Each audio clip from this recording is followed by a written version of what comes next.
The morning sun filtered through the tall windows of the Travis County Courthouse in Austin, Texas, casting long shadows across the marble floors.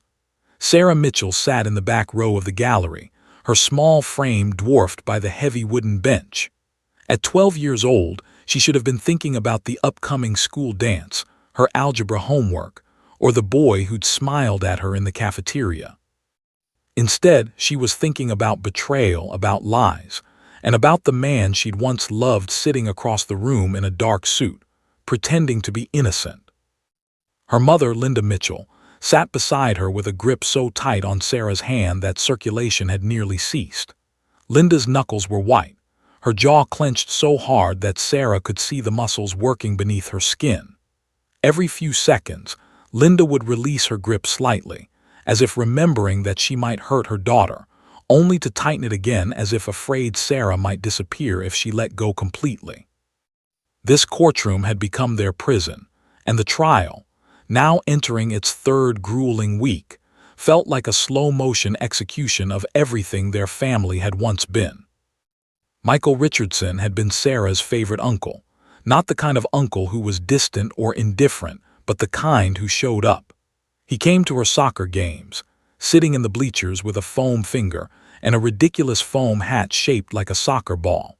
He taught her to ride her first two-wheeler when she was 6 years old, running alongside her through Zilker Park, his hand steady on the seat until she found her balance.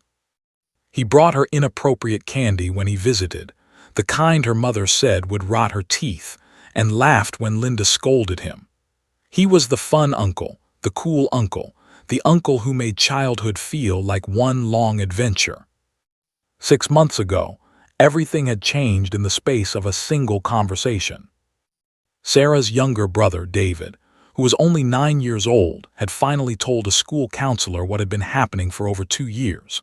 The words had tumbled out in fragmented, terrified sentences, describing things that made the counselor's face go pale. There were touching incidents, inappropriate conversations, a progression of boundary violations that had escalated over time. David had been afraid to tell anyone, afraid nobody would believe him, afraid of breaking up the family. Afraid, most of all, of what would happen if he spoke the truth. But he finally had. The police investigation that followed had been methodical and thorough. There were interviews, medical examinations, therapy sessions. Sarah had been questioned extensively. Child Protective Services had become unwelcome visitors to their home. The family had fractured almost overnight. Cousins stopped inviting them to birthday parties, aunts and uncles took sides, and the Thanksgiving dinner that year had been a silent affair where nobody mentioned the elephant in the room. Michael's defense team had immediately launched a counter-narrative. The boys had been coached by well-meaning therapists, their stories had been shaped by leading questions, and grief over their parents' divorce 4 years earlier had made them vulnerable to false memories. Now, in this courtroom, Sarah was being asked to relive her trauma, while a man in an expensive suit tried to convince 12 strangers that her pain was a fiction. The defense attorney, Robert Chambers, was brilliant. Sarah had to admit that, even through her hatred for him. He'd spent the previous 2 weeks systematically deconstructing the prosecution's case, finding gaps in the evidence, suggesting alternative explanations, planting seeds of reasonable doubt in the jury's collective mind. When Sarah had taken the stand last Tuesday, she'd been terrified. The courtroom had felt cavernous, the fluorescent lights too bright, the eyes of 40 people trained on her like lasers. Chambers had been polite, that was the worst part. He hadn't been mean or aggressive. He'd simply asked questions in a gentle voice, questions that seemed reasonable until you realized they were designed to make you doubt yourself. Sarah, memories from childhood can be tricky, can't they? You were quite young when these events allegedly took place, weren't you? Your parents were going through a difficult divorce at that time. That must have been very stressful. Each question was a small blade, cutting away at her confidence, her certainty, her truth. She'd frozen on the stand several times. Her voice had cracked when she tried to describe certain moments. She'd forgotten details that the prosecution had rehearsed with her for hours, and Chambers had jumped on those lapses like a shark sensing blood in the water. The jury had watched her carefully, and Sarah had been acutely aware that they were evaluating not just her words but her credibility, her emotional stability, her reliability as a witness. Her mother had told her afterward that she'd done fine, but Sarah knew better. She'd seen the skepticism in the jury's eyes. She'd seen jurors exchange glances that suggested doubt, confusion, maybe even disbelief. How could she compete with an attorney who made reasonable doubt sound so reasonable? Now sitting in the gallery watching the proceedings continue without her, Sarah felt the weight of the trial pressing down on her shoulders like a physical force. The prosecutor, Jennifer Torres, was brilliant too, passionate, organized, meticulous in her presentation of evidence. But brilliance, Sarah was learning, sometimes wasn't enough. The burden of proof was monumental. The defense only had to suggest doubt. The prosecution had to eliminate it entirely. Around the courtroom, Sarah observed the other people present. There was the court reporter, her fingers moving across her stenotype machine with mechanical precision, recording every word spoken in this room, creating an official record of this nightmare. There were the bailiffs in their uniforms, standing guard at various points, their faces carefully neutral. There were the spectators, including Sarah's school counselor, who'd initiated the investigation, and several support advocates from the district attorney's office. And there was Michael himself. He sat at the defense table with his attorney, occasionally jotting notes, sometimes looking pained, sometimes looking directly at Sarah with an expression that seemed to ask, "How could you do this to me?" As if Sarah had chosen this. As if she'd wanted to destroy her family, humiliate her uncle, and spend weeks in a courtroom reliving the worst moments of her childhood. The audacity of that silent accusation made her stomach churn. The judge, Patricia Hernandez, presided over everything with the gravity of someone who understood the consequences of her decisions. Judge Hernandez was in her 60s, gray-haired with sharp eyes that seemed to miss nothing. She'd been fair but stern, keeping both attorneys within bounds, ensuring proper procedure. But even fairness, Sarah was realizing, could work against a child telling the truth. Fairness meant giving the defense every opportunity to undermine her testimony. Fairness meant that a guilty man got every legal protection available. As the morning session continued, Sarah felt her hope eroding. The jury looked tired, skeptical, unconvinced. The defense's closing arguments were still to come, and Sarah knew that Chambers would use them to hammer home every doubt he'd planted.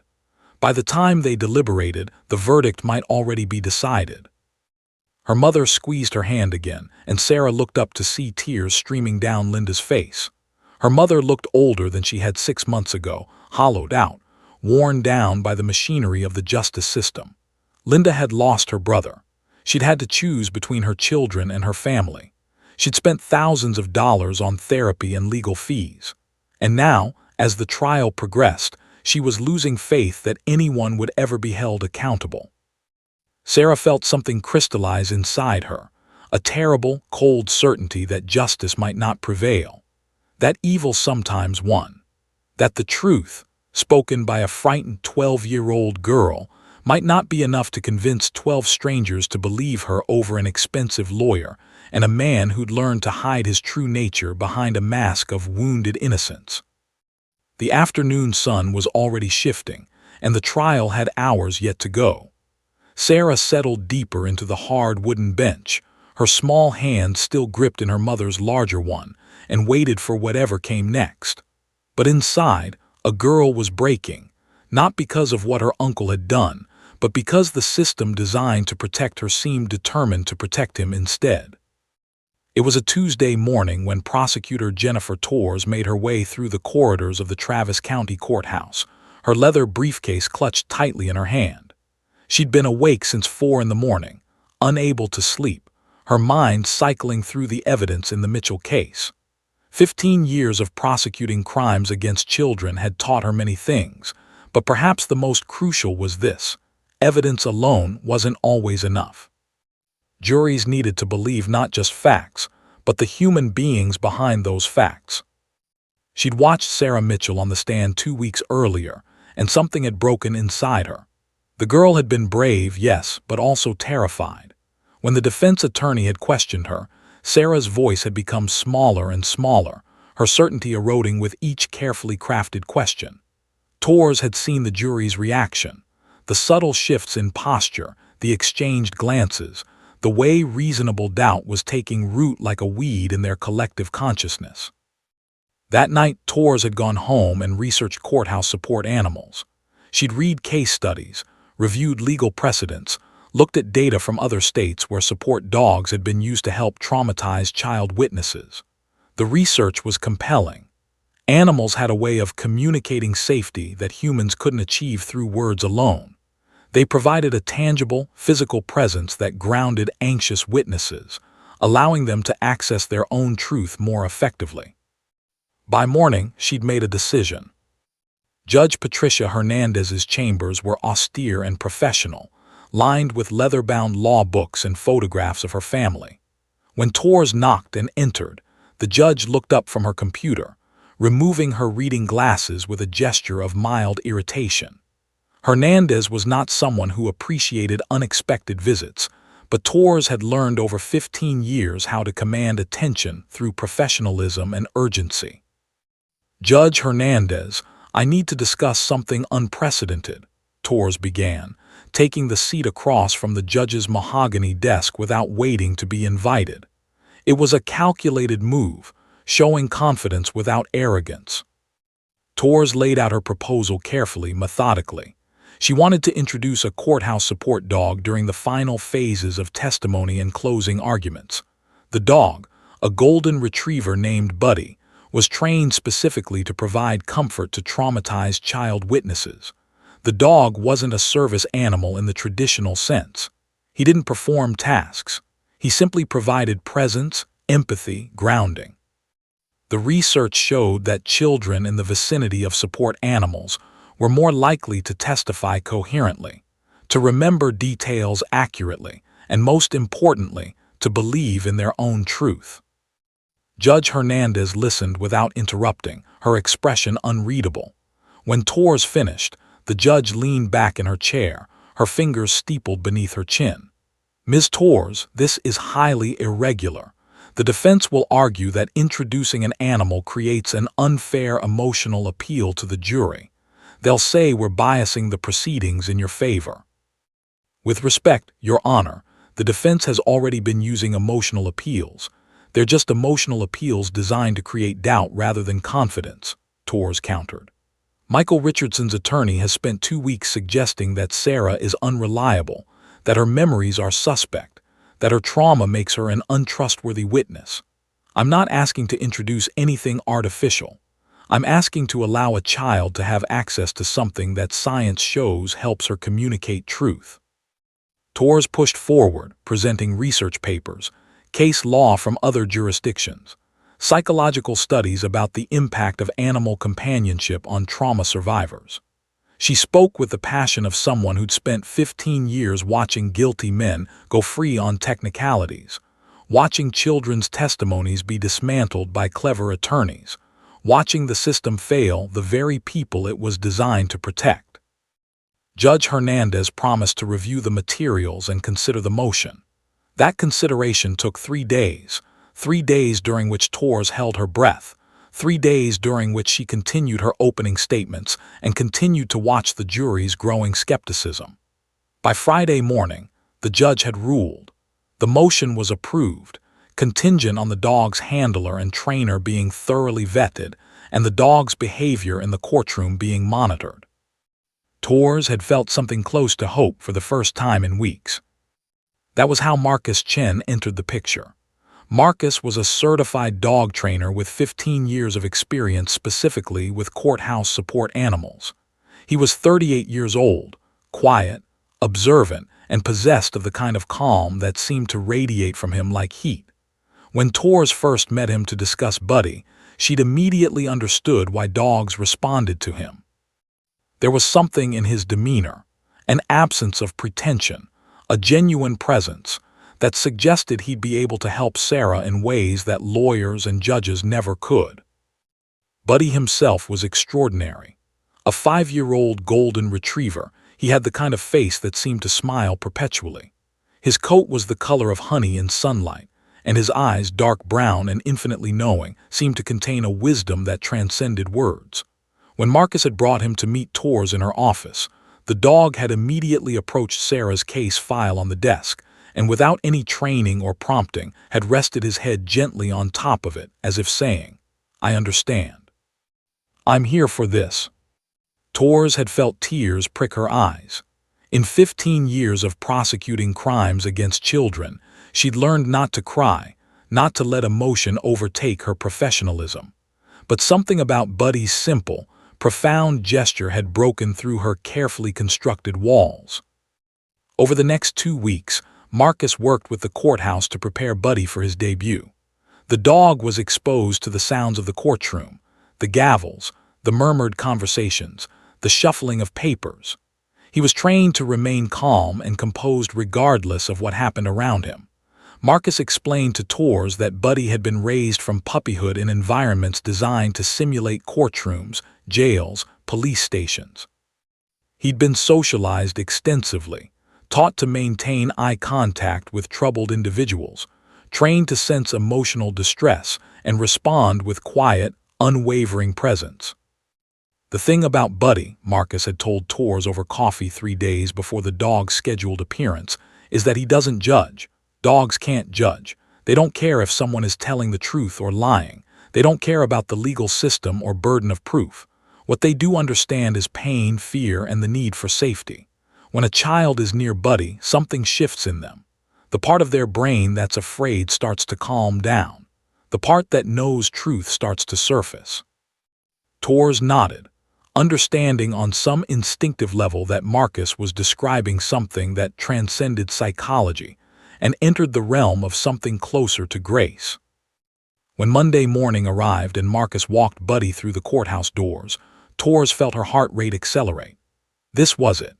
This was her last real chance to help Sarah, to help David, to help the jury understand that sometimes the truth doesn't wear a suit in present arguments. Sometimes the truth is embodied in a 12-year-old girl who's so afraid she can barely speak, and sometimes justice requires that we create space for that girl to be herself, to be comforted, to be believed. The courtroom fell silent as Buddy entered. The defense attorney's face darkened immediately.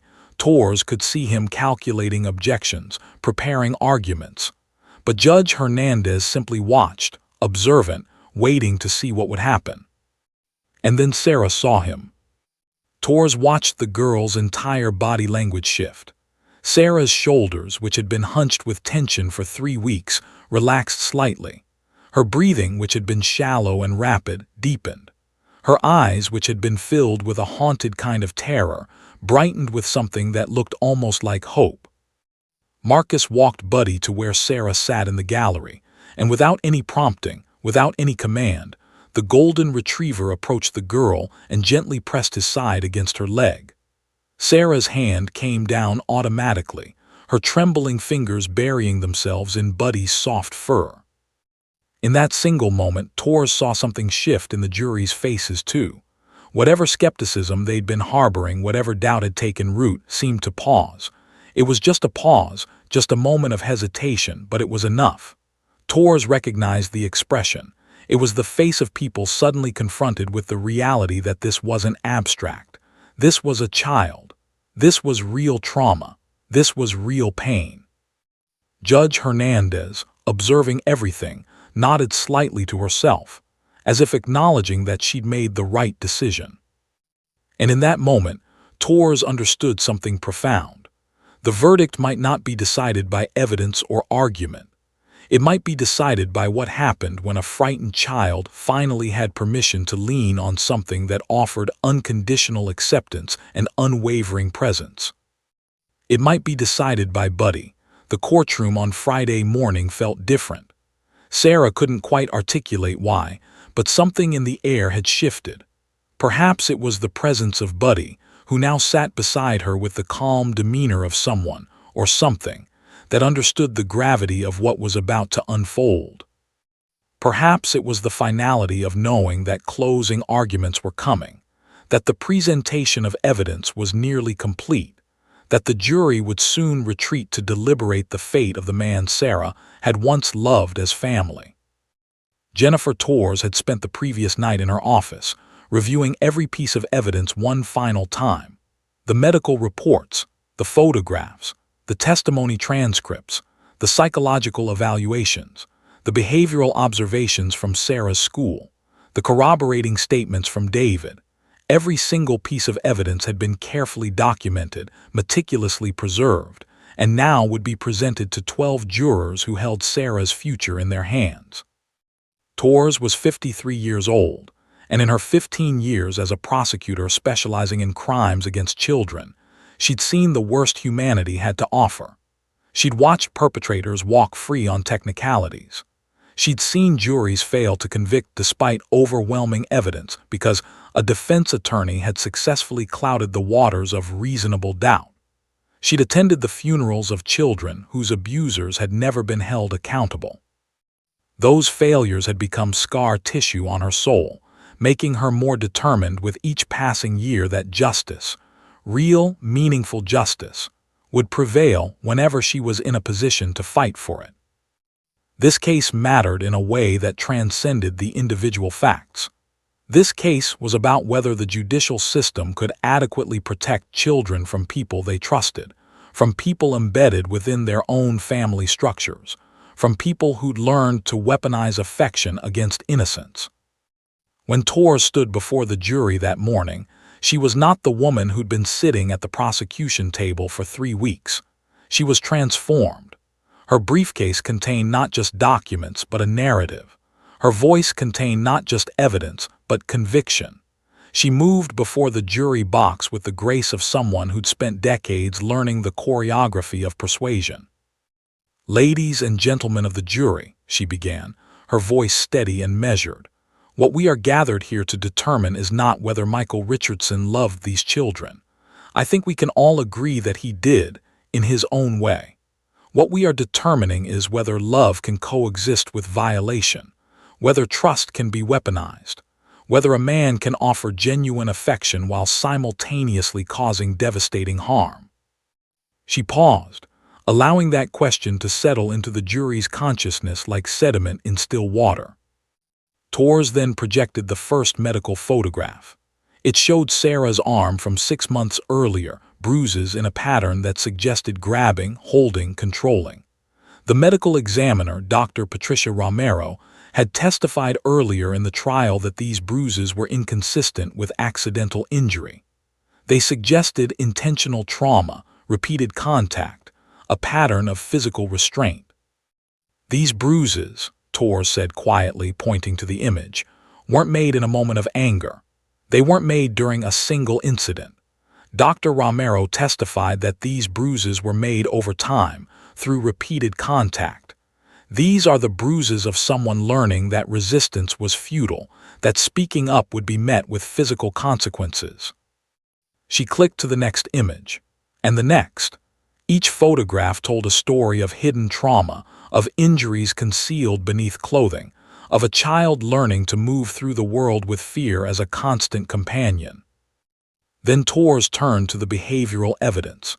She projected the timeline that her investigator had compiled, the dates of incidents, correlated with behavioral changes documented by Sarah's school counselor.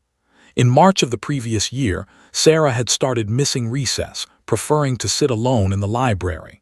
By May, her grades had begun to slip. By August, she was having nightmares, according to her mother's testimony. By October, she'd become withdrawn, anxious, exhibiting signs of trauma that a trained professional could recognize immediately. "These aren't the behaviors of a child who's happy and safe," Torres explained, her voice carrying the weight of someone who'd seen these patterns dozens of times before. "These are the behaviors of a child who's been harmed, who's carrying a secret that's too heavy to bear, who's living in a state of hypervigilance because she doesn't know when the next violation will occur." The jury was silent. Torres had their attention now, and she pressed forward with the precision of a surgeon, cutting through the defense's fog of reasonable doubt with clear, undeniable facts. She presented David's corroborating testimony, which he'd given under oath 2 weeks earlier. The defense had tried to suggest that David's memories were coached or implanted by therapists, but Torres had obtained the original session notes from David's therapist, notes taken during his first therapy session after his initial disclosure. In those notes, dated 6 months earlier, David had described incidents in specific detail, with sensory information that couldn't have been coached or suggested. He described the smell of Michael's cologne, the texture of the carpet in the guest room, the time of day these incidents occurred.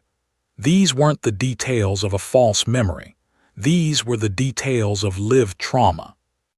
"The defense wants you to believe," Torres said, walking slowly before the jury, "that 2 children, independently, invented nearly identical narratives of abuse. They want you to believe that Sarah's bruises are unexplained. They want you to believe that her behavioral deterioration is coincidental. They want you to believe that David's detailed, consistent testimony is somehow fabricated. But do we really believe that children, not encouraged to lie but pressured to tell the truth, would invent something so traumatic, so psychologically damaging, so difficult to describe?" Torres paused, letting the logical impossibility of the defense's narrative sink in. She then presented the testimony of Dr. James Mitchell, a child psychologist who had evaluated both Sarah and David, no relation to their family. Dr. Mitchell had found both children to be displaying textbook signs of childhood sexual abuse: shame, guilt, fear of authority figures, difficulty with boundaries, regression in age-appropriate behaviors. Most critically, Dr. Mitchell had testified that both children had described their trauma without the elaborations or emotional grandiosity that often accompanied false allegations. True trauma narratives, Dr. Mitchell had explained, are often characterized by gaps, by difficulty in remembering certain details, by emotional flatness when discussing horrific events. Both Sarah and David demonstrated these characteristics. "This isn't fantasy," Torres said firmly. "This is the actual neurobiology of trauma." As Torres built her case piece by piece, brick by brick, she noticed something shifting in the jury's posture. A woman in the third row, Margaret, the juror who'd been skeptical during the defense's cross-examination, was leaning forward slightly. Another juror, an older man named Robert, was nodding almost imperceptibly. The fog was lifting. The reasonable doubt that the defense had tried to cultivate was being replaced with something stronger, reasonable certainty. "Michael Richardson," Torres continued, now addressing the jury directly, "had every opportunity to come into this courtroom and explain these bruises. He had every opportunity to tell his version of events. Instead, he chose to hide behind the presumption of innocence, behind the burden of proof, behind his attorney's ability to create reasonable doubt. Let me tell you what I believe that silence means. I believe it means he knows that no explanation he could offer would overcome the reality of what he did." Torres returned to the prosecution table and stood beside Sarah, placing a gentle hand on the girl's shoulder. Sarah had Buddy's leash loosely in her grip, and the dog pressed against her leg, his presence steady and grounding.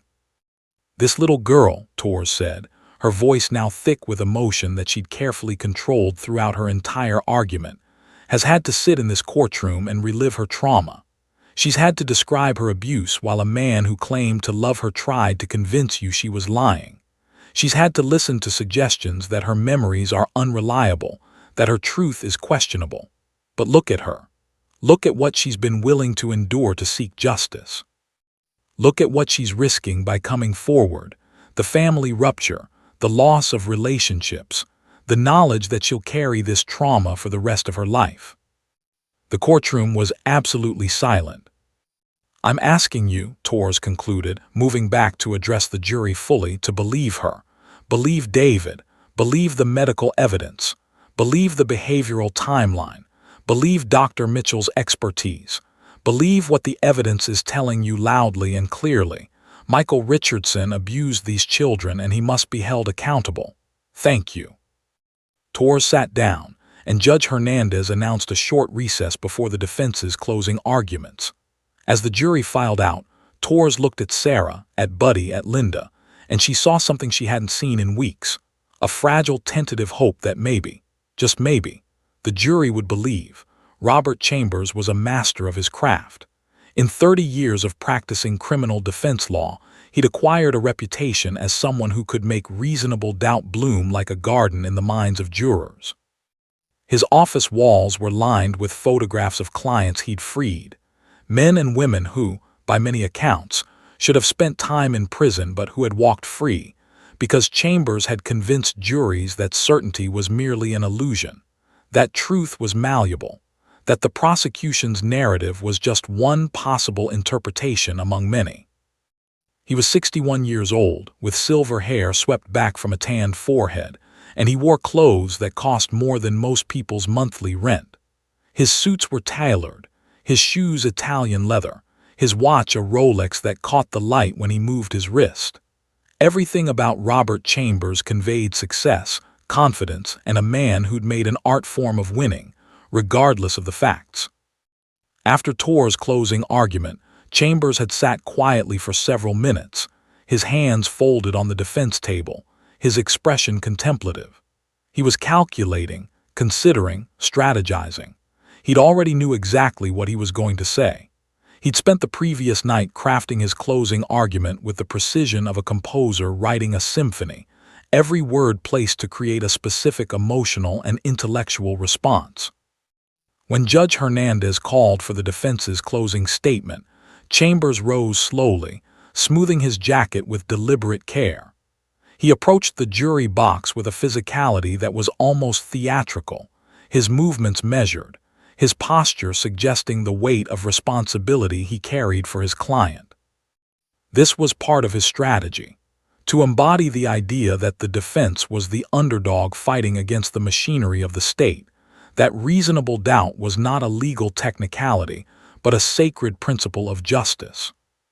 "Ladies and gentlemen," Chambers began, his voice lower and more intimate than Torres had been, "I want to start by acknowledging something that Ms. Torres said. Michael Richardson loves these children. We agree on that. Michael sits in this courtroom devastated that his family has fractured, that children he loves have made allegations against him.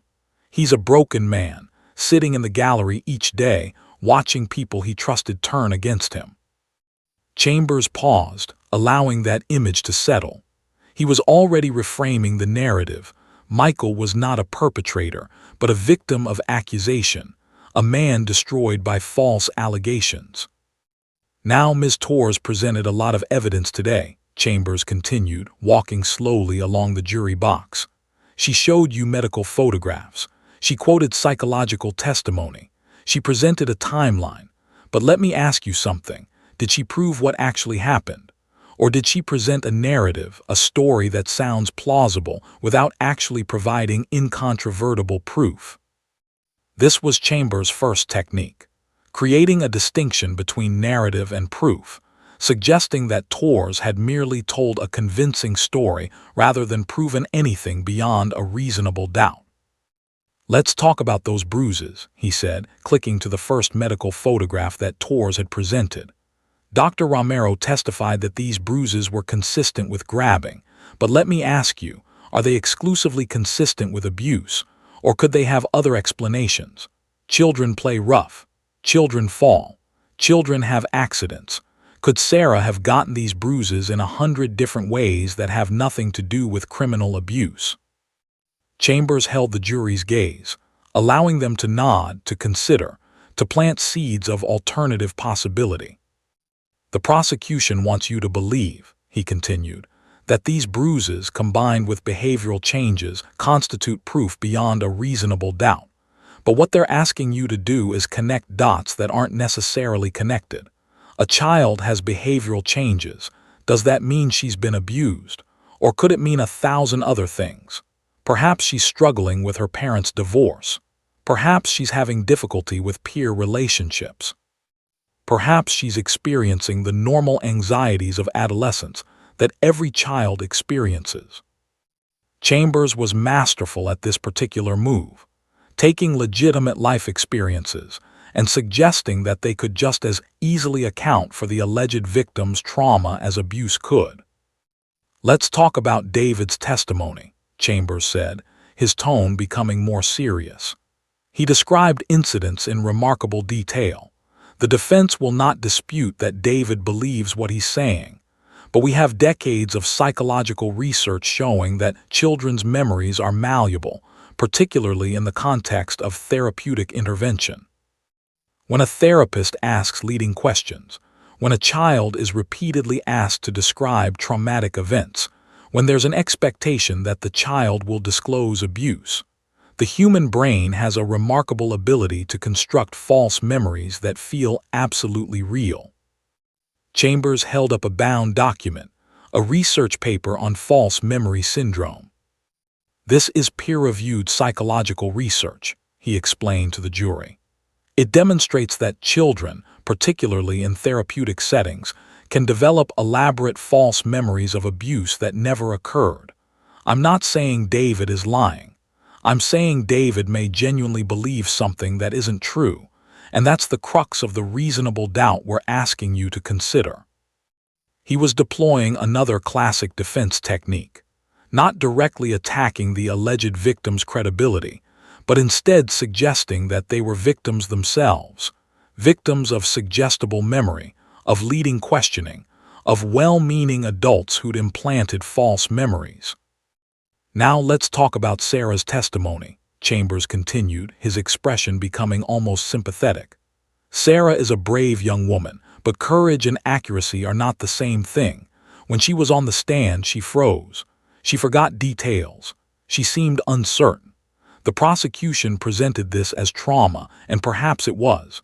But could uncertainty also suggest that her memories aren't as clear as we'd like them to be? That perhaps her recollections have been shaped by repeated questioning, by her brother's allegations, by her mother's expectations?" Sarah felt her chest tighten as Chambers spoke about her. Her mother's grip on her hand became almost painful.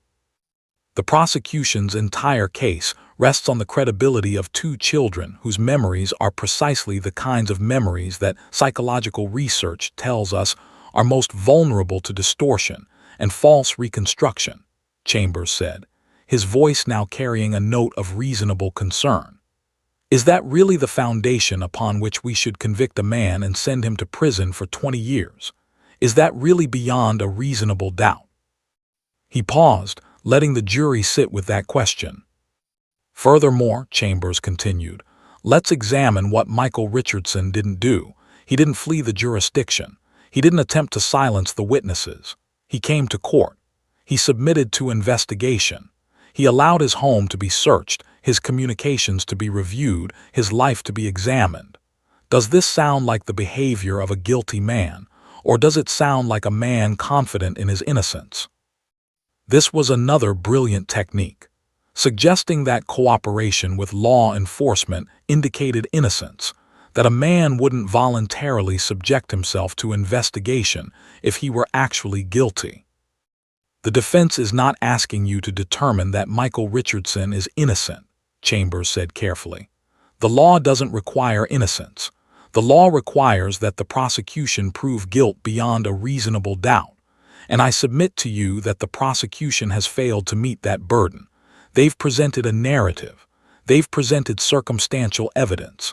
They've presented testimony from children whose memories are vulnerable to distortion. But they have not proven, beyond a reasonable doubt, that criminal abuse occurred." Chambers then walked directly in front of Sarah, his gaze passing over her and Buddy without making direct eye contact, a deliberate choice designed to avoid drawing the jury's attention to the dog's presence, which he believed was influencing their judgment. "I want to end by saying this," Chambers concluded, returning to the center of the courtroom. "This case is tragic. Whether abuse occurred or whether false allegations have been made, this is a tragedy. A family has been destroyed. A man's reputation has been shattered. Children have been traumatized, either by actual abuse or by the trauma of making accusations and watching a loved one be prosecuted. There is no winner here. But our job as a justice system is not to determine which tragedy is preferable. Our job is to determine whether the prosecution has proven guilt beyond a reasonable doubt. And in this case, reasonable doubt is not merely present. It is substantial, pervasive, and foundational to the evidence presented. Chambers looked each juror in the eye as he concluded, "I'm asking you to honor the law. I'm asking you to apply it fairly. I'm asking you to recognize that what you've heard is a compelling narrative but not proof. Reasonable doubt exists. And when reasonable doubt exists, justice, true justice, requires acquittal."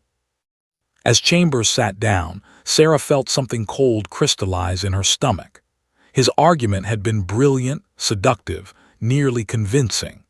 He'd taken her pain, her brother's courage, all of the evidence that Torres had so carefully presented, and he dissolved it into a cloud of possibility, uncertainty, and reasonable doubt. Buddy pressed harder against her leg, as if the dog could sense her despair. Sarah's mother was crying silently, tears streaming down her face. But the jury looked uncertain again. The clarity that Torres had created was already evaporating, replaced by the fog that Chambers had so expertly cultivated. Judge Hernandez announced that the jury would receive their instructions and begin deliberations the following morning. As the courtroom emptied, Sarah heard the murmuring of court observers, some expressing sympathy, others suggesting that the defense had raised legitimate concerns, that the jury might actually find reasonable doubt. That night Sarah couldn't sleep. She lay in bed, Buddy having been returned to Marcus for the evening, and she replayed Chambers' words over and over in her mind. Had she imagined the abuse? Had her memories been shaped by therapy? Was it possible that she'd misinterpreted innocent actions? The more she thought about it, the less certain she became, not about what had actually happened, but about whether anyone else would believe her. And that uncertainty, she realized, was exactly what Chambers had intended to create. Saturday morning arrived with the weight of inevitability. Sarah sat in the jury instruction room, listening to Judge Hernandez deliver the legal guidelines that would govern the jury's deliberations. The judge's voice carried the gravitas of someone who understood that she was essentially handing control of Michael Richardson's fate, and by extension, Sarah and David's access to justice, to 12 strangers. The burden of proof rests entirely on the prosecution, Judge Hernandez explained, her eyes scanning the jury box. The defendant is presumed innocent until and unless you determine beyond a reasonable doubt that he is guilty. Reasonable doubt means that the evidence does not prove guilt with sufficient certainty that a reasonable person would rely on it in making important decisions. If, after careful consideration of all the evidence presented, you have reasonable doubt about the defendant's guilt, you must acquit. Sarah's mother clutched Sarah's hand so tightly that Sarah's fingers began to tingle from lack of blood flow. Linda's face had aged years in the past 3 weeks. Dark circles hung beneath her eyes like bruises. Her hair, normally always perfectly styled, hung limply around her shoulders. The stress of the trial had consumed her, hollowed her out, left her as a shell of the woman she'd been before Michael's arrest.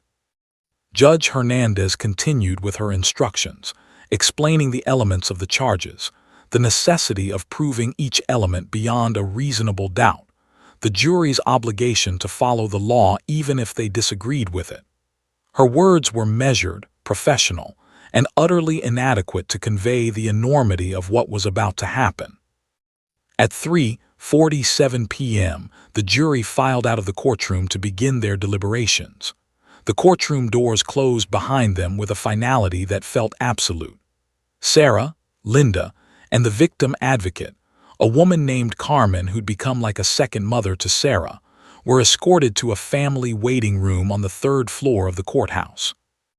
The waiting room was small, windowless, painted institutional beige. There was a worn couch, 2 uncomfortable chairs, a table with coffee and stale donuts that nobody touched. A television mounted in the corner played a mindless afternoon talk show that nobody watched. It was designed to be a holding space, a purgatory for families suspended between the ending of one phase and the beginning of another. "We did everything we could," Carmen said gently, placing a hand on Sarah's shoulder. "Tours gave an excellent closing. The evidence was compelling. You testified bravely." But nobody actually believed in certainty anymore. Not after Chambers' argument had deconstructed everything Tours had so carefully built. Not after the jury had filed back into the courtroom looking skeptical, uncertain, troubled. Hours passed with agonizing slowness. Sarah tried to do her homework. She'd brought her algebra textbook, a symbolic gesture toward normalcy, but the numbers on the page meant nothing. She stared at them without comprehension, her mind cycling through catastrophic scenarios. What if the jury believed Chambers? What if they acquitted Michael? What would happen then? Would he sue for defamation? Would he try to reclaim his relationship with Sarah and David? Would her family have to go into witness protection?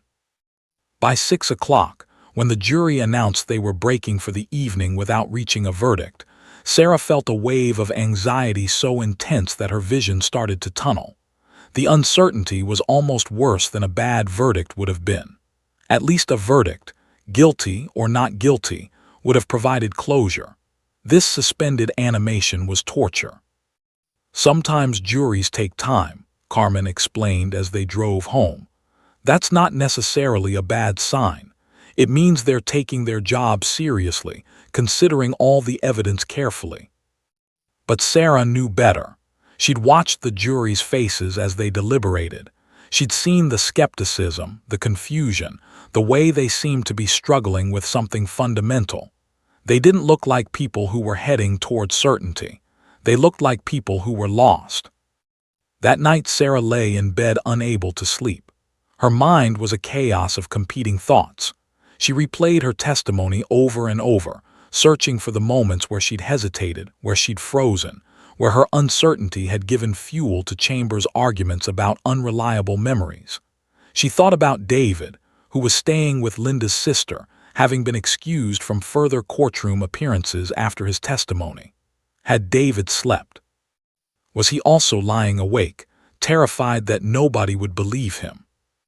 Sunday morning came with no news. The jury was still deliberating. The courthouse was closed on weekends, so there would be no updates until Monday morning. Sarah's mother decided that the best thing to do was to try to maintain some semblance of normalcy. They went to church, a decision that Sarah found almost unbearable, sitting in a pew surrounded by people who looked at her with pity, whispered about her in hushed tones when they thought she couldn't hear. The pastor's sermon was about faith and trust in God's plan. Sarah found it almost offensive. Where was God's plan in all of this? Where was divine justice if the judicial system failed to deliver human justice? Monday morning arrived gray and cold. Sarah and Linda returned to the courthouse at 8 a.m., having been notified that the jury was resuming deliberations. Carmen met them in the hallway with 2 cups of coffee and an expression of cautious hope. "The fact that they're still deliberating is actually a good sign," Carmen explained as they settled back into the family waiting room. "It means they're not making a snap decision. It means they're really wrestling with the evidence." But what if they were wrestling with the evidence in the wrong direction? What if they were trying to find a way to acquit while maintaining their consciences? By noon, Sarah's stomach felt like it was folding in on itself. She'd barely eaten in days. Her clothes were becoming loose. Her mother kept trying to coax her to eat something, but food felt impossible. The idea of swallowing something felt too much like accepting that life would continue in any normal way. At 1:15 p.m., word came. The jury had a question for the judge. They were requesting clarification on one of the jury instructions. Sarah's heart rate accelerated. This was it. This was when the verdict would come. This was when everything would be decided. She and Linda were escorted back into the courtroom. Michael Richardson was already there, looking gray and exhausted. His defense team flanked him protectively. The prosecution table was occupied by Torres and her assistant. Judge Hernandez sat at her bench, reviewing the jury's written question. The jury is asking for clarification on what constitutes reasonable doubt, Judge Hernandez announced, reading from the written question. Specifically, they're asking whether reasonable doubt requires that the defense prove an alternative explanation for the evidence, or whether a lack of complete certainty in the prosecution's narrative is sufficient for reasonable doubt. This was a crucial question. The answer could shift the entire direction of the deliberations. Judge Hernandez carefully reread the jury instructions, emphasizing that reasonable doubt did not require absolute certainty, but rather a level of certainty that would cause a reasonable person to hesitate before relying on the evidence in making important life decisions. She explained that the jury need not accept the prosecution's explanation for the evidence if they found it unconvincing, but they also were not required to accept the defense's alternative explanations. The question was simply, did the evidence prove guilt beyond a reasonable doubt? As she spoke, Sarah watched the jurors' faces. Margaret, the woman who would later lock eyes with Buddy, was leaning forward, concentrating intensely. An older man in the back row was nodding slowly, as if something was clicking into place. A younger woman was writing notes, documenting the judge's clarification. When the jury filed back out to continue deliberating, Sarah felt something shift inside her. She couldn't articulate what it was, not hope exactly, but something like a fragile possibility that maybe, just maybe, the jury understood that the absence of a perfect explanation wasn't the same as reasonable doubt that the prosecution's narrative was true. The afternoon dragged on. 2 o'clock, 3 o'clock, 4 o'clock. By 5 p.m., when word came that the jury was breaking again for the evening, Sarah was emotionally exhausted. She'd cycled through hope and despair so many times that she felt hollowed out, a shell of a person going through mechanical motions. Go home, Judge Hernandez had instructed everyone before the jury broke for the evening. We'll reconvene tomorrow morning. That night was the longest night of Sarah's life. She didn't sleep at all. She sat on her bedroom floor, wrapped in a blanket, staring at nothing, existing in a state of suspended animation. Her mother knocked on her door twice with herbal tea and words of comfort, but nothing penetrated the fog of anxiety that surrounded Sarah like a physical force. Tuesday morning came with a text from Carmen at 7 a.m., jury back at work early, asking to review the medical evidence again.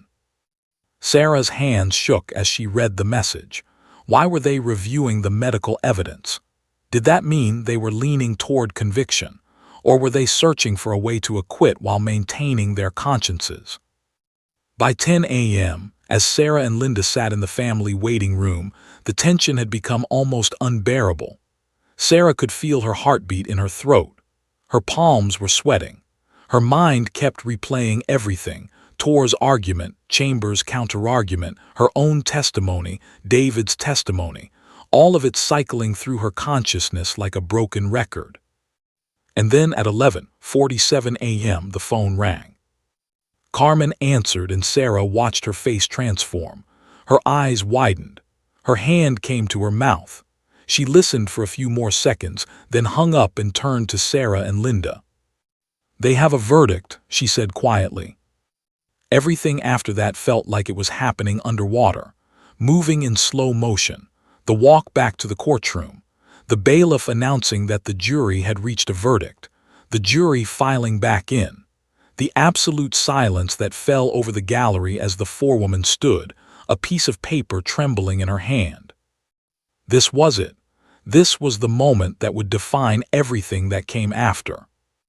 The courtroom doors opened, and Sarah walked through them in a daze, her mother's hand gripping her so tightly that Sarah's fingers had begun to tingle.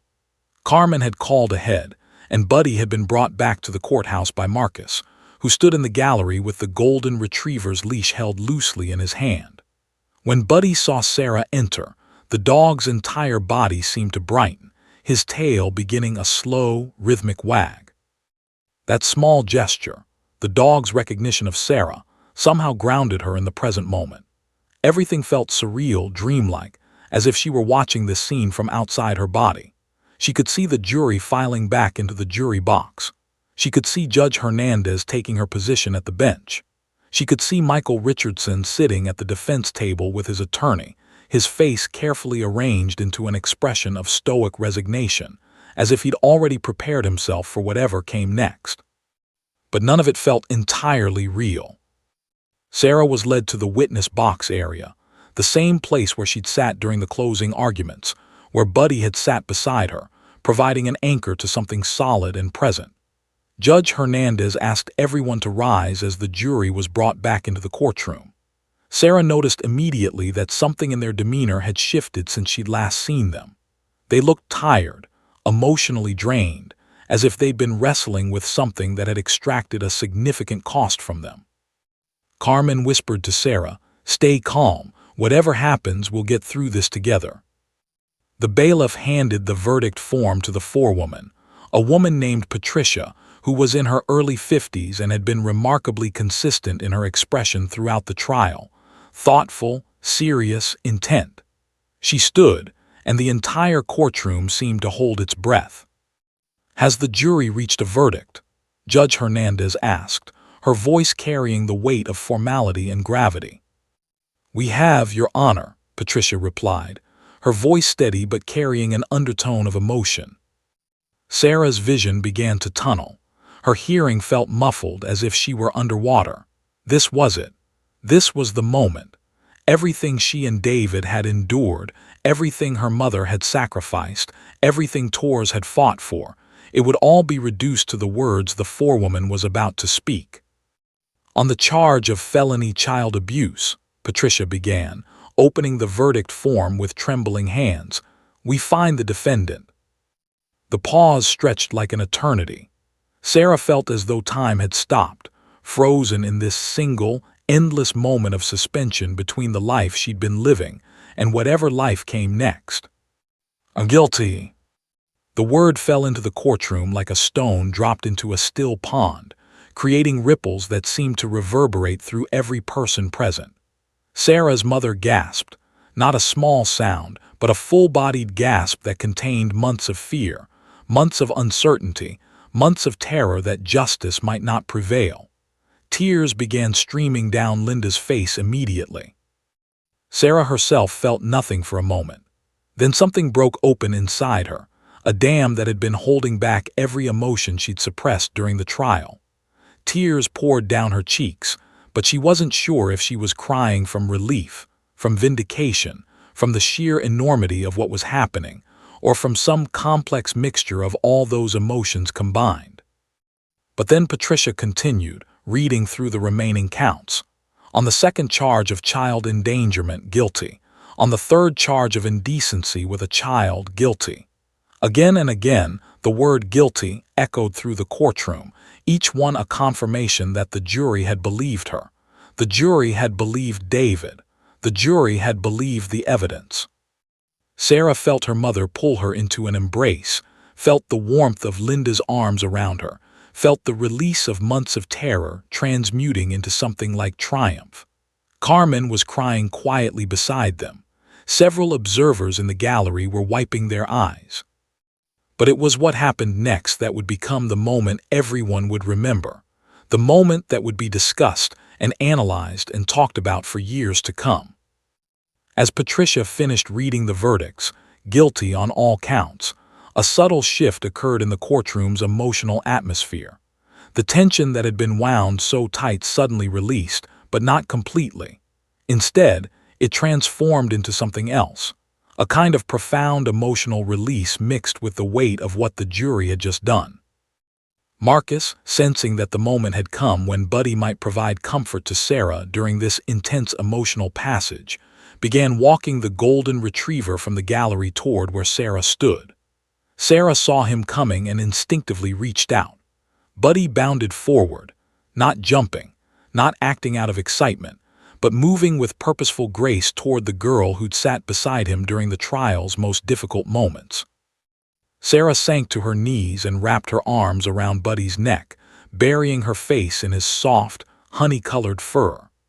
The dog stood motionless, allowing her to hold him, his body rigid with what seemed like intentional steadiness, as if he understood that Sarah needed him to be an immovable anchor in that moment of emotional chaos. And that's when it happened. Margaret, the juror who'd been skeptical during much of the trial, the one whose face had registered doubt when Chambers was deconstructing the prosecution's case, looked directly at Sarah. Her eyes, which had been carefully neutral throughout the trial, now shone with tears. She watched Sarah holding Buddy, watched the girl's shoulders shaking with sobs that seemed to contain not just the relief of this moment, but the release of every terror she'd carried for years. Then Margaret's gaze shifted slightly, moving from Sarah to Buddy. And Buddy, as if responding to something beyond ordinary perception, lifted his head. The dog's brown eyes, warm and infinitely knowing, locked directly onto Margaret's. It was not a threatening gaze. It was not a demanding gaze. It was simply a moment of absolute presence, a moment of connection between a woman wrestling with the most consequential decision of her civic life and an animal that seemed to communicate something beyond words. The moment lasted perhaps 3 seconds, but it felt suspended outside of time. In those 3 seconds, Margaret's face transformed. Her expression, which had been guarded and uncertain throughout the trial, became open. Her eyes widened slightly, and something that looked like understanding, like validation, like confirmation flickered across her features. She continued to look at Buddy, at Sarah, at the tableau of a traumatized girl seeking comfort from an animal that offered unconditional acceptance. And then, with the deliberate movement of someone who was making a final decision, Margaret nodded, a small, subtle nod that seemed to acknowledge something profound, something that transcended the legal arguments and evidence and testimony. Her nod seemed to say, "Yes, this is right. This is justice." Judge Hernandez, observing everything from her elevated position at the bench, felt her breath catch. She'd been a judge for nearly 20 years. She presided over dozens of trials. She delivered countless verdicts, issued numerous sentences, navigated the complex machinery of the justice system with professional competence. But she'd rarely, if ever, witnessed something as crystalline as what had just occurred. She watched Margaret's eyes track from Buddy back to Sarah, and she saw something in the juror's expression that transcended legal procedure. She saw the simple, undeniable recognition of truth. Not truth as it was argued by attorneys or presented through evidence or filtered through the burden of proof, but truth as it existed in its purest form, the truth that a child had suffered, that justice had been served, that the universe had, in this one instance, balanced itself correctly. Judge Hernandez removed her glasses slowly, pressing her fingers to her eyes, a gesture so human, so unguarded, that it acknowledged the profound nature of what had just occurred. When she replaced her glasses a few seconds later, her eyes were glistening with moisture. The courtroom had erupted into a controlled chaos of emotion.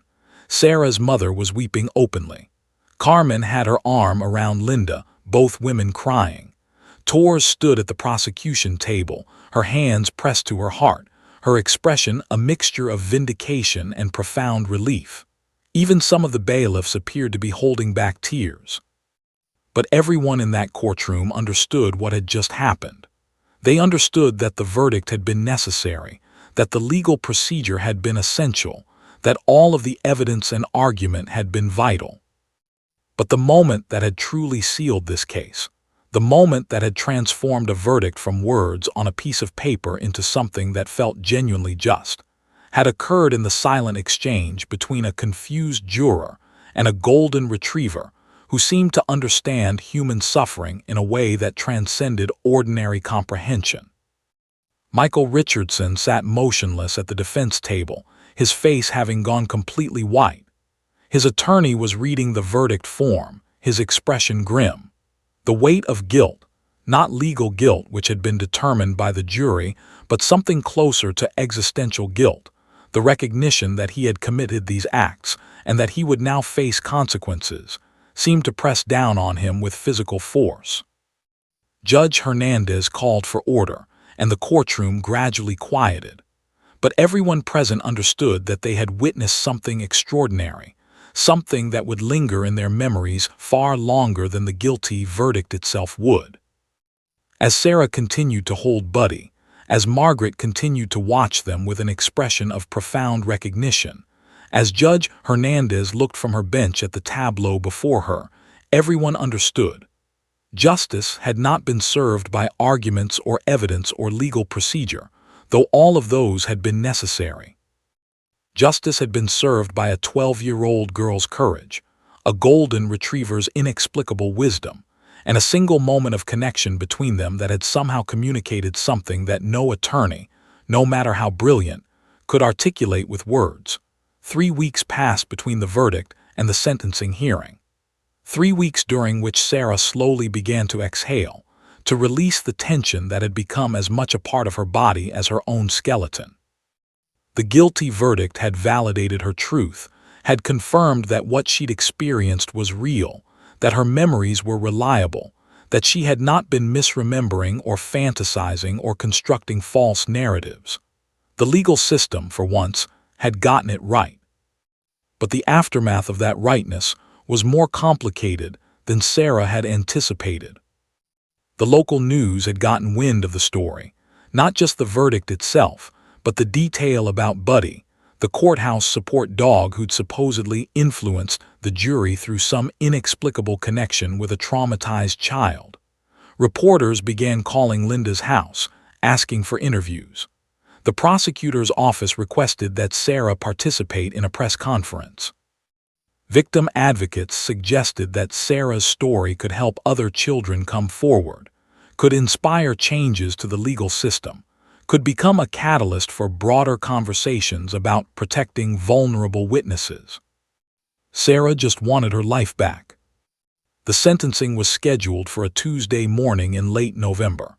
By this time, autumn had transformed into early winter in Austin, and the air had taken on a crisp, clean quality that seemed to wash away some of the darkness that had clung to Sarah for the past months. She'd started sleeping better. The nightmares that had plagued her had gradually decreased in frequency. She'd returned to school and had cautiously rejoined the art club, finding in the repetitive motion of creating something tangible a form of meditation, a way to process her trauma through color and form rather than words. Judge Hernandez had scheduled the sentencing for 10 a.m. The courtroom was even more crowded than it had been for the verdict. Apparently, sentencing hearings in high-profile child abuse cases drew significant public attention.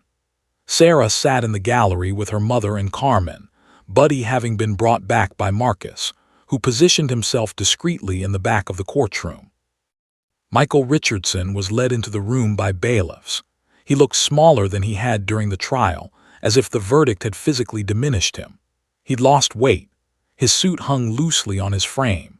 His hair, which had been carefully styled, now looked unkempt.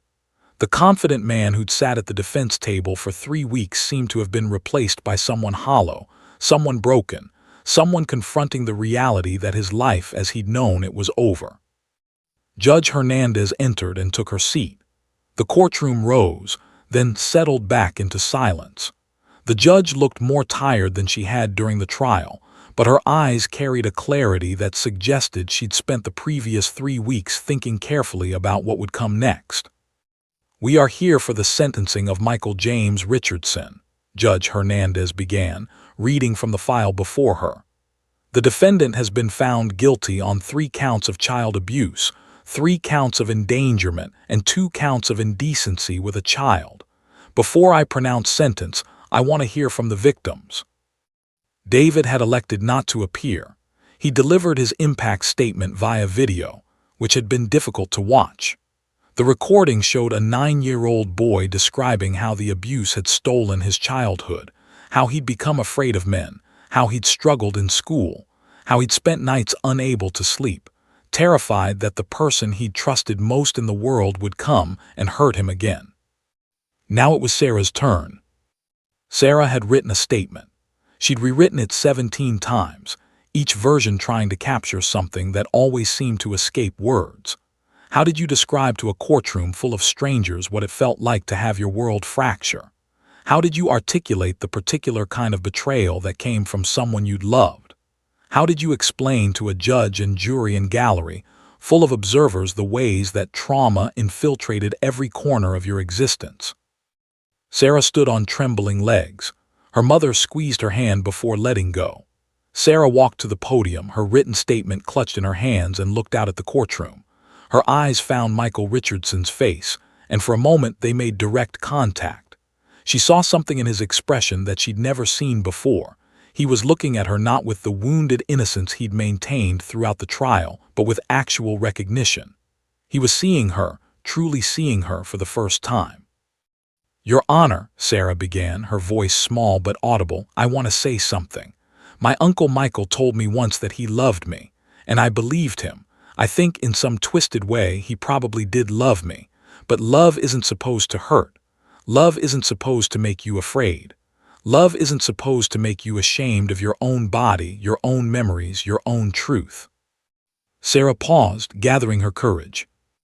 "When I was sitting in the witness box and the defense attorney was suggesting that maybe I was wrong, maybe I'd misremembered, maybe I'd been influenced by therapists, I started to believe him. I started to doubt myself. And that was almost worse than what happened to me, because at least when it was happening, I knew it was real. But when people questioned my memory, my truth, I started to wonder if I was crazy, if I was making it all up, if I was somehow responsible for destroying my family." Sarah looked directly at Michael. "But I wasn't. You were responsible. You chose to hurt us. You chose to keep hurting us even after we told the truth. You kept lying, kept denying, kept trying to convince people that we were the ones who were broken." Sarah's voice, which had been small, began to strengthen. "I'm here today to say that I'm not broken. David isn't broken. We're wounded, yes. We're traumatized, yes. But we're not broken. And we deserve to have someone believe us. We deserve to have the system protect us instead of protecting you. We deserve justice." Sarah took a breath. "There's a dog named Buddy who came to the courtroom, and he sat beside me, and he didn't judge me. He didn't question my memory. He didn't suggest that maybe I was wrong. He just sat there and let me know that I wasn't alone. And somehow that simple act of presence seemed to communicate something that all the lawyers and judges and evidence couldn't quite say, that my pain was real, that my truth mattered, that I deserved to be believed." Sarah felt tears streaming down her face, but her voice remained steady. "I'm asking you, Your Honor, to sentence my uncle in a way that protects other children. I'm asking you to make it clear that what he did was serious, that the harm he caused was real, that there are consequences for betraying the trust of children." Sarah looked at Judge Hernandez. "And I'm asking you to help me understand that I can heal, that I can move forward, that even though Michael Richardson stole something from me, he can't steal my future." Sarah returned to her seat. Her mother immediately pulled her into an embrace, both of them crying. The entire courtroom seemed to hold its breath. The power of Sarah's testimony, delivered not as a witness trying to prove a case, but as a young woman reclaiming her own narrative, had reverberated through everyone present. Judge Hernandez sat silently for a long moment, her hands folded on the bench before her. When she finally spoke, her voice carried an emotional weight that transcended typical judicial pronouncements. "Michael Richardson," she began, addressing the defendant directly, "you have been found guilty by a jury of your peers. The evidence against you was compelling. The testimony of the victims was credible. The harm you caused is undeniable and profound." She paused. "In 20 years on this bench, I have presided over many cases, but there are moments, rare moments, when the truth becomes so clear, so undeniable, that it transcends the legal arguments and the procedural mechanisms through which we must all navigate the system. This case has been one of those moments." Judge Hernandez looked directly at Sarah. "I want to acknowledge the extraordinary courage demonstrated by the victims in this case. I want to acknowledge the dedication of the prosecution. But I also want to acknowledge something else, the unexpected grace that sometimes appears in the pursuit of justice. In this courtroom, We witnessed a relationship between a young girl and an animal that communicated truth more effectively than any cross-examination or legal argument ever could. That moment reminded me why we have a justice system in the first place. Not to navigate complicated legal theory, but to protect the vulnerable and hold the perpetrators of harm accountable. Judge Hernandez turned to Michael Richardson. You betrayed the trust of children. You violated their bodies. You violated their sense of safety. And even after you were caught, you continued the violation by lying, by suggesting that their memories were faulty, by trying to convince people that your crimes hadn't occurred. That is the behavior of someone who has no remorse, who understands the gravity of what he's done and chooses to deny it rather than accept accountability. She paused, her expression hardening. I am sentencing you to 25 years in the Texas Department of Criminal Justice, with eligibility for parole after 20 years. Additionally, you are ordered to register as a sex offender. You are ordered to have no contact with the victims. You are ordered to participate in psychological treatment while incarcerated. Judge Hernandez's gavel came down, with a finality that seemed to close a chapter. May God have mercy on your soul, because this court certainly will not. The courtroom erupted. Sarah's mother was weeping openly, not with sadness but with a kind of profound relief that suggested the weight she'd been carrying had finally been set down. Carmen was hugging both of them. Torres had her hand over her heart, her face expressing the vindication of someone who'd fought hard for justice and had prevailed. But what Sarah noticed most was Margaret, the juror who'd locked eyes with Buddy during the verdict. Margaret was watching Sarah, watching the moment of sentencing, and her expression contained something that looked like peace. She had been part of this. Her willingness to believe, to connect with the girl and the dog, to recognize truth even when the defense had tried to obscure it, it had mattered. Judge Hernandez looked out at the courtroom, and her gaze seemed to rest for a moment on Buddy, who sat calmly beside Marcus in the back of the room. For just an instant, something flickered across the judge's face, a recognition that this case, this moment, had been about something larger than any individual trial. It had been about the persistence of truth, the courage of children, the unexpected ways that justice sometimes finds us, and the grace that sometimes appears when we're brave enough to believe. 6 months after the sentencing, Sarah Mitchell stood in her school's art gallery, looking at a series of paintings she'd created during the trial and its aftermath. The exhibition was titled Reclamation, and each piece represented a different stage of her journey from silence to truth to healing. The first painting was dark, shadowed, almost abstract, a chaos of blacks and grays that seemed to contain barely suppressed emotion. The middle paintings showed gradual lightening, more defined shapes, colors beginning to emerge from the darkness. The final paintings were almost hopeful, still marked by the colors of trauma but interwoven with gold, with light, with the suggestion that beauty could coexist with pain. Her mother stood beside her, tears streaming down her face as she looked at the progression of her daughter's healing made visible through paint and canvas. "I'm so proud of you," Linda whispered, squeezing Sarah's hand. Sarah, now 13, had transformed in visible ways over the previous 6 months. She'd regained the weight she'd lost during the trial. Her hair, which had become lank and lifeless during the stress of testimony, had regained its shine. Most importantly, she'd begun to smile again, real smiles, not the defensive grimaces she'd adopted as armor during the courtroom proceedings. She'd started seeing a trauma-specialized therapist named Dr. Patricia Voss, who worked specifically with child abuse survivors. Unlike the therapeutic support that the defense had suggested was implanting false memories, Dr. Voss's approach was entirely different. She didn't ask leading questions. She didn't push Sarah to discuss anything before Sarah was ready. Instead, she taught Sarah grounding techniques, helped her understand the neurobiology of trauma, and most importantly, validated every emotion Sarah experienced without judgment. "Your body remembers," Dr. Voss had told her during one session. Trauma lives in your nervous system, not just your mind. Healing means teaching your nervous system that you're safe now. David had also begun to heal. He'd returned to school with the support of school counselors and a 504 plan that gave him accommodations for his anxiety. He'd been paired with a big brother through a local mentoring program, a kind, patient man named James who took David to baseball games and helped him rebuild his trust in male figures. The process was slow, complicated, sometimes painful.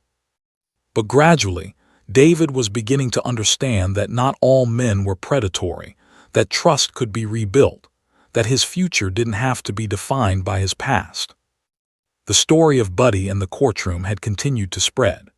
A local news station had produced a detailed feature article about courthouse support animals and their role in the judicial system. The piece had gone viral on social media, generating thousands of shares and comments. People wrote about their own experiences with trauma, about the ways animals had helped them heal, about the inadequacy of legal systems that often re-traumatized victims even while seeking to protect them. Judge Patricia Hernandez had been interviewed for the feature, and in a rare moment of judicial candor, she discussed the pivotal moment when Buddy and Margaret, the juror, had locked eyes. She'd explained that in 2 decades on the bench, she'd learned that justice wasn't always about procedure or evidence or brilliant legal arguments. Sometimes justice was about creating space for truth to emerge in unexpected ways.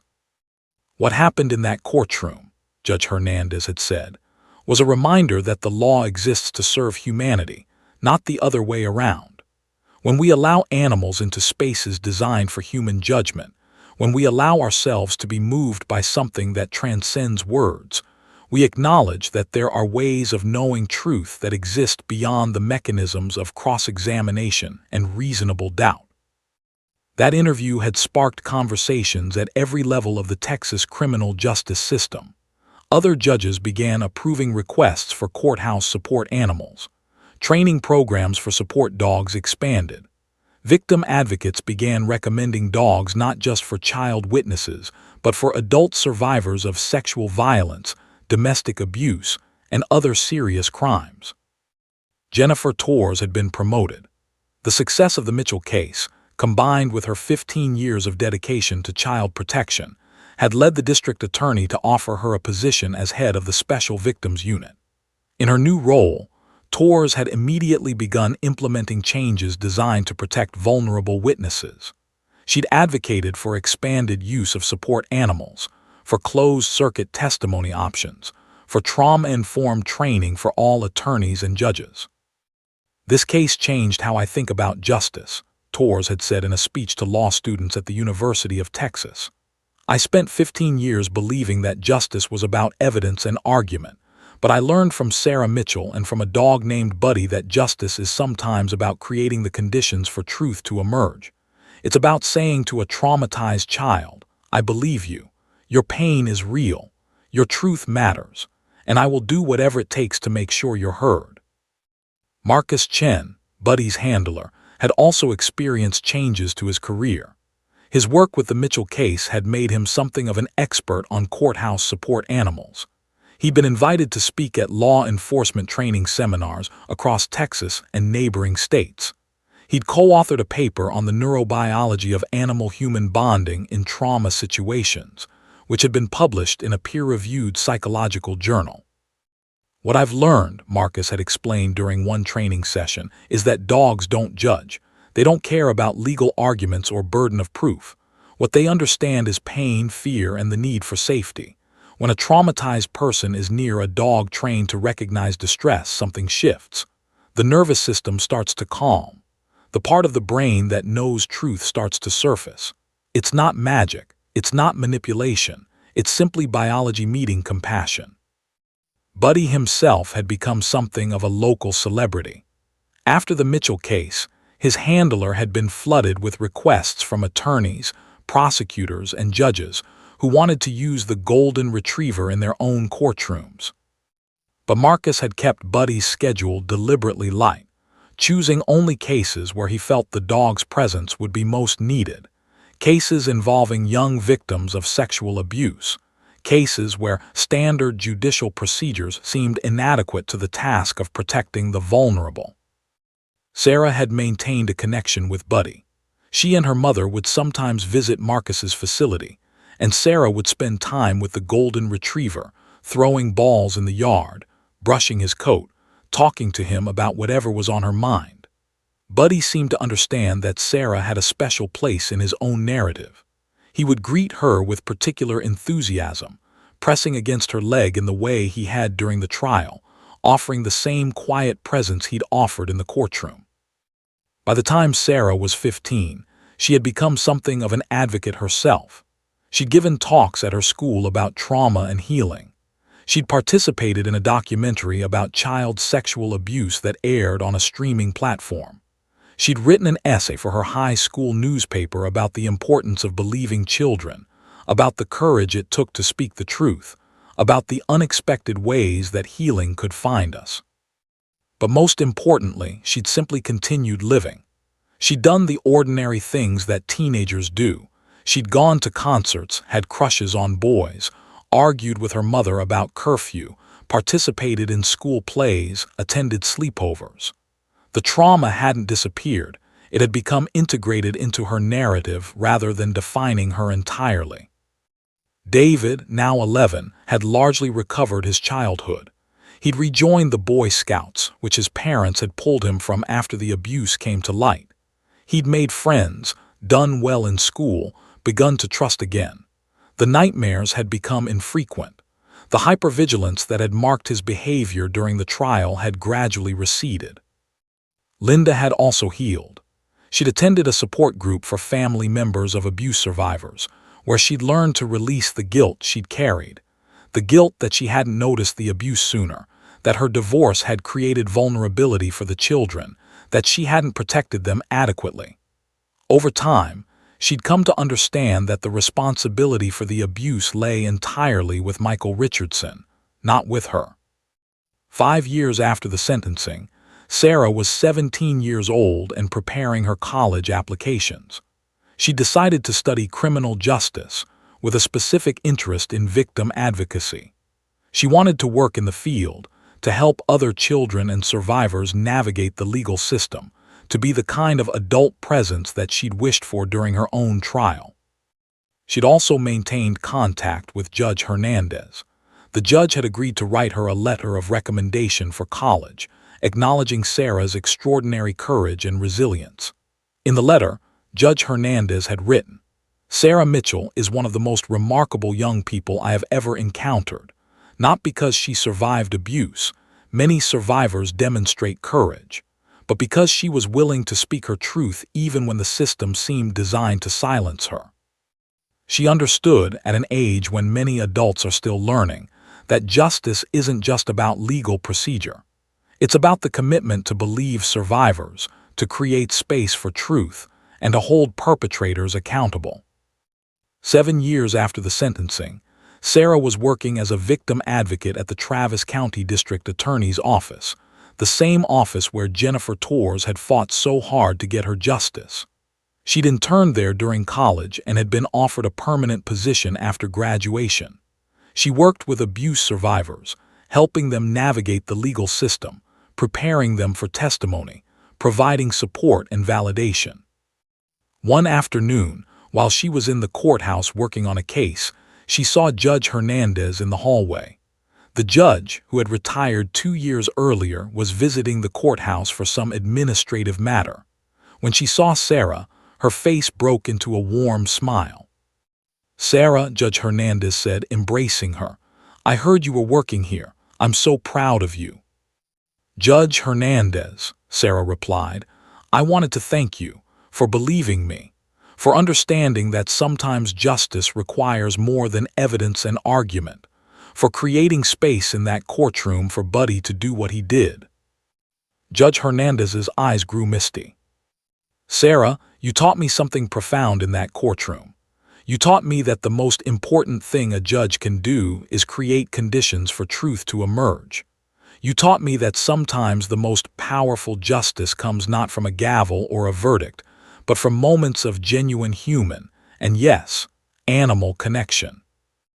The two women embraced again, and in that moment, Sarah felt the final piece of her healing click into place. The trauma would always be part of her story, but it was no longer the central narrative. Her story had become about survival, about resilience, about using her pain to help others find their way out of darkness.